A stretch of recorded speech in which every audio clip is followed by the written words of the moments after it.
आठराखीन मालिकेच्या आजच्या भागामध्ये आपण पाहत आहोत की प्राजक्ताला मामींचा फोन येतो आणि मामी सांगतात की लवकरात लवकर घरी ये. त्यानंतर भाग्यश्री प्राजक्ताला विचारते की कोणाचा फोन होता. त्यावेळेस प्राजक्ता म्हणते की तू रिक्षाने इंटरव्ह्यूसाठी जा आणि मला घरी जायचं आहे, मामांना औषधं घेऊन. त्यावेळेस इकडं आरव म्हणतो की मी भाग्यश्रीला इंटरव्ह्यूसाठी सोडतो आणि प्राजक्ता ही घरी जायला निघते.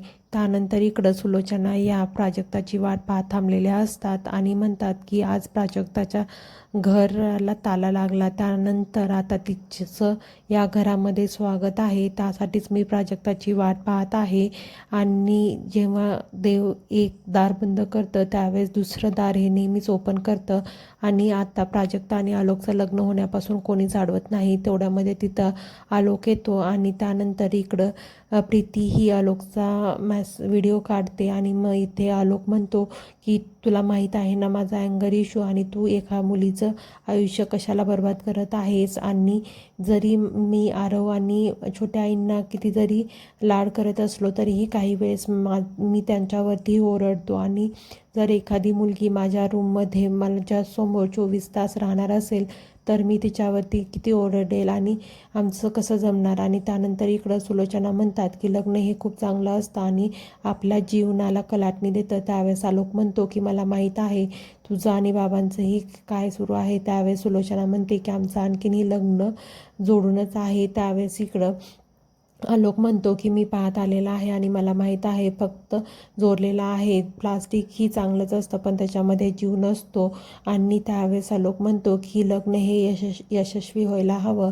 त्यानंतर त्याचा एवढा अँगर इश्यू पाहून प्रीती म्हणते की जर मी हा व्हिडिओ प्राजक्ताला पाठवला तर प्राजक्ता नक्कीच लग्न करणार नाही.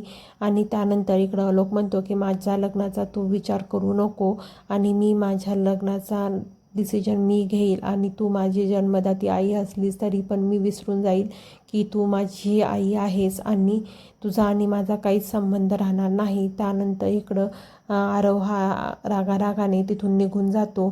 त्यानंतर इकडं प्रीतीने आलोकचा व्हिडिओ बनवलेला असतो आणि ते रूममध्ये येतात आणि म्हणतात की खरंच तू किती नम्रपणे हा व्हिडिओ काढलास आणि कोणालाही कळालंही नाही आणि तू खूप हुशार आहेस. त्यावेळेस इकडं श्रेयस प्रीतीचं खूप कौतुक करत असतो. त्यावेळेस इकडं प्रीती म्हणते की मला माहीत आहे आणि हे सगळं कसं करायचं. त्यानंतर व्हिडिओ सेंड कर असं म्हणताना त्यांनी एक नवीन मोबाईल घेतलेला असतो आणि ते मोबाईलचा नंबर हा श्रेयसच्या नावावरती पण नसतो आणि त्या नंबरवरून तो व्हिडिओ प्राजक्ताला पाठवला जातो. आणि त्यानंतर इकडं श्रेयस म्हणतो की मी पण तर हुशार आहे आणि ते कार्ड मी माझ्या नावावरती नाही घेतलं. त्यानंतर इकडं दोघंही खुश होतात आणि आता आलोकचं लग्न होणार नाही या विचाराने ते खूप खुश होतात आणि म्हणतात की आता बघूयात काय होतंय. त्यानंतर इकडं वैद्य कुटुंबामध्ये घरातील सर्व सामान हे बाहेर काढून टाकलं जात असतं. त्यावेळेस इकडं चारू सगळ्यांना अडवत असते आणि म्हणते की संसार तुटायला एक क्षण लागत नाही पण जोडायला आमचं आयुष्य गेलेलं आहे आणि तुम्ही हे सगळं बाहेर नका टाकू. हे अन्न आहे आणि ते खूप वाटोळं होईल आणि त्याची नासधूस होईल म्हणून म्हणत असते पण त्यांचं कोणीच ऐकत नाही. त्यानंतर इकडं आई आजी त्यांच्या हात जोडतात आणि म्हणतात की खरंच आम्हाला थोडा वेळ द्या आणि आम्ही तुमचे सर्व पैसे देऊ. त्यावेळेस इकडं नऱ्याबाई कोणाचंच काहीच ऐकत नाही. त्यानंतर इकडं चारू या नऱ्याबाईचे पाय धरतात आणि म्हणतात की आम्हाला माफ करा आणि आम्हाला थोडासा वेळ द्या. या आईचा आणि या बायकोचं थोडंसं ऐकून घ्या आणि थोडा वेळ द्या आणि तुमचे आम्ही सर्व पैसे परत करू. त्यावेळेस तो नऱ्याबाई म्हणतो की फक्त नऱ्याबाई हा पैशांनीच बोलतो आणि जोपर्यंत तुमचे पैसे भेटत नाही तोपर्यंत या घराला आम्ही ताला लावू.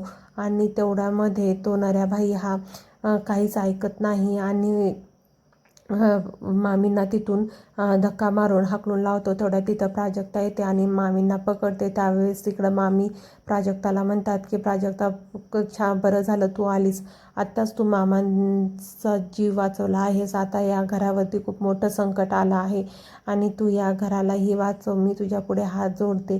त्यावेळेस इकडं प्राजक्ता म्हणते की काय झालं आहे आणि त्या लोकांना पाहून ती कौस्तुभला विचारते की कौस्तुभ, ही तीच लोक आहेत ना ज्या दिवशी तुला किडनॅप केली होती. त्यावेळेस इकडं सगळ्यांना आश्चर्य वाटतं की प्राजक्ताला ही लोक कसं ओळखत आहे. त्यावेळेस इकडं आई आजी म्हणतात, ह्याच घरावरती संकट आलं आहे तेव्हा ह्या प्राजक्तानेच काहीतरी केलं असेल आणि हिच्यामुळेच हे आम्ही बेघर झालो आहोत. त्यावेळेस इकडं कौस्तुभला विचारलं जातं की तू किती पैसे घेतलास आणि कशासाठी घेतला आहेस. त्यावेळेस कौस्तुभ म्हणतो की मी माझा बिझनेस सुरू करण्यासाठी पैसे घेतले होते. त्यावेळेस इकडं प्राजक्ताला नऱ्याभाई म्हणतो की जोपर्यंत माझे पैसे भेटत नाही तोपर्यंत मी या घरावरचा ताबा आहे आणि हे आता तुमचं घर राहिलेलं नाही. त्यावेळेस इकडं प्राजक्ता म्हणते, तुम्ही असं करू नका आणि आम्हाला थोडासा वेळ द्या, आम्ही तुमचे सर्व पैसे देऊत. त्यावेळेस इकडं नऱ्याबाई म्हणतो की तुमची आबरू गेलेली तर मी नाही आणून देऊ शकत, पण माझे पैसे तुम्ही देऊ शकतात आणि पैसा आणि आबरू हे दोघंजण एकामेकांच्या हातात हात घालून चालतात.